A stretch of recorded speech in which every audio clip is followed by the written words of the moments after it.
Next up, I told you we're just going through these rapid fire because not all these will be relevant to you, but if it is, it will jump right out at you.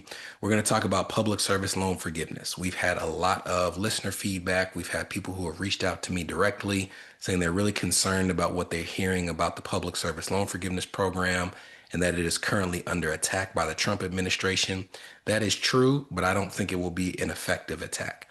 Essentially, what the Trump administration is trying to do is they're trying to say that there are nonprofits who are offering services that they consider illegal or services that are encouraging illegality, and that people who work for these nonprofits should not be eligible to get forgiveness under public service loan forgiveness.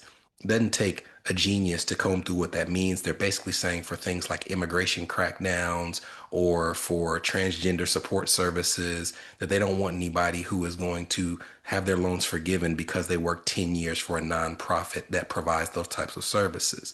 The problem with this effort is, as we've talked about, the fact there are certain things that are created by the Department of Education, and there are certain things that are created by Congress. Public service loan forgiveness was created by Congress, and the rights that are offered to people who are pursuing it were baked into that statute by Congress. So they don't have the ability to unilaterally say that these nonprofits are ineligible, which is ironic because it's the very thing that they have criticized the Biden administration for doing when they did things like creating the SAVE plan or creating the new rules for deferment and forbearance.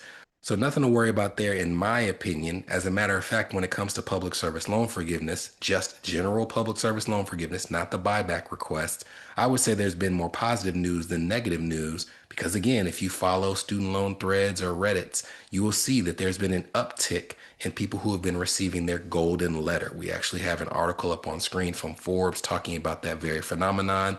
So you get the letter from the Department of Education. Then you can log on and see that at some point in time, the bar of credit towards your 120 months has gone to green. And then typically after that, you would get either a letter from your student loan servicer, or you would just log on and see that your balance had been decreased to zero. And for some reason, maybe it's more people working in that department, but over the course of the past couple of months, there has been, at least in terms of what you see online, a huge increase in terms of the number of people who are getting that golden letter, which is good news if you've been waiting.